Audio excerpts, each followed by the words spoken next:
The truth occurs. Hi everyone. Donald Trump is still in the lead after debates, according to polls.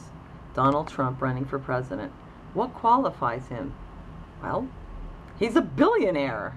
Bernie Sanders, who's running also as a Democrat, says the power of billionaires over American politics is horrendous and a national disgrace.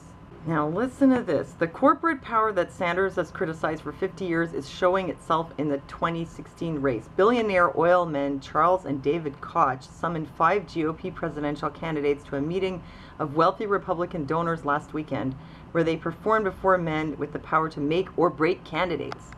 Bernie Sanders says, "I think this entire nation is out of whack when you have a situation where billionaires, the Koch brothers, Sheldon Adelson, literally hold their own caucuses with the Republican candidates summoned to attend."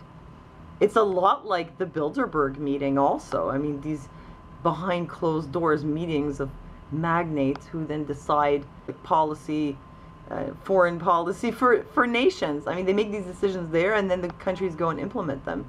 And a lot of presidential candidates in previous years attended Builder-Berg meetings before being elected or before ending up as frontrunners. Here's an article from the 21st of April. Koch brothers reveal list of 5 potential GOP candidates to support. So this was when they decided they're going to have this meeting and they're going to invite these candidates. 5 candidates who they believe have a good chance of getting elected. So that was in April, but when they actually held this meeting, they summoned Bush, Cruz, Walker, and Rubio. Rand Paul wasn't there. Oh, back to Donald Trump for a second. Donald Trump considering a no third-party pledge. Basically, when they had the debates, Donald Trump was the only one who refused to pledge to support whoever ended up winning the debate, like whichever other Republican ends up being the nominee. As in, if someone else wins, I won't support him just because he's the Republican nominee. I might switch sides altogether. I mean, that's what came across. Because you know what? It probably doesn't really matter. Republican, Democrat, who cares? Who's been dominating the White House for decades? You had Bush Sr. for 2 terms, then you had Clinton for 2 terms, then you had Bush Jr. for 2 terms, then you had Hillary Clinton running against Barack Obama. You had Barack Obama for 2 terms, and now you got Hillary Clinton running again as a Democrat, and you got Jeb Bush running as Republican. It's like Bushes and Clintons. I mean, it's always the same people that keep coming back.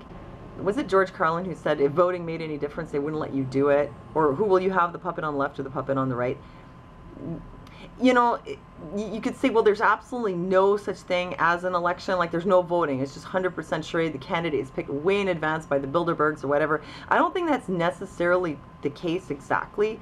I do think, though, that because of all the funding and the media and all this, you know, manipulation via that, they can bring certain people to the foreground. And so you can pick from the puppet on the left or the puppet on the right. You have a choice between a couple of puppets. But if someone who was not approved by the mega elites somehow made it to the front, like Dr. Ron Paul in the last election, he had a lot of support. What did they do? That's when they start messing with voting machines. I mean, things got to go a certain way. If we can't make you think in the way so that you do what we want you to do, then we're just gonna, you know, screw with the actual voting machines. Remember the whole thing with the votes, the dimpled chads and all that in Florida with the Bush Jr. election, and it ended up being the Electoral College deciding it because those machines were screwed up, probably screwed up so that those votes couldn't amount to anything.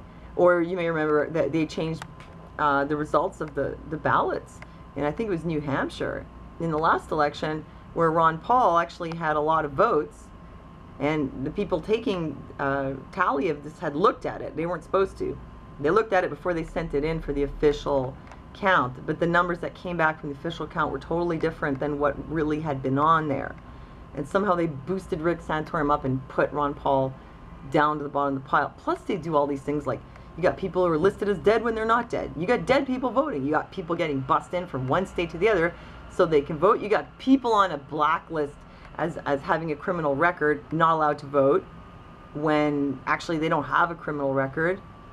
I mean, so much dirty stuff goes on. So it's clear that elections are really manipulated. There was also a programmer came out and said, frankly, that the voting machines are rigged.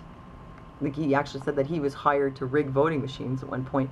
So why even bother going through this charade? I guess you can't just say, hey, you know what? We're just going to appoint someone, because why bother with this whole election? I don't think that would go over well. So then, is there an element of choice for the public?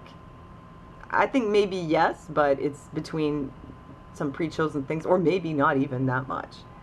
But it's not really a completely free choice, free election. They will manipulate stuff. See, I know they're going to manipulate it, and they have their agenda, but I couldn't guess what it is.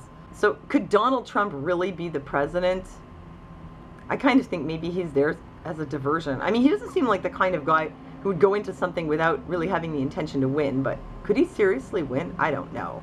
Because he made these comments about Fox News reporter Megyn Kelly, something about her having blood coming out of her eyes, her having blood coming out of who knows where. Well, you know what that means. When do women have blood coming out of somewhere? You know, that's pretty bad comment to make. And I mean, it's really undignified on his part, really disrespectful. I mean, can you imagine John Kennedy saying something like that? I mean, John F. Kennedy, like, she's on the rag, you know, like, I guess Donald Trump can do and say whatever he wants, because he is the Donald, and he shall overcome. It seems like it's almost like just like a big reality show these days, with Donald Trump just running his mouth off and doing all kinds of unexpected, crazy things. Somebody mentioned that maybe this is good because it gets everybody watching the whole political situation and the debates and taking interest in it. Maybe Donald Trump is just there to draw attention to it, you know.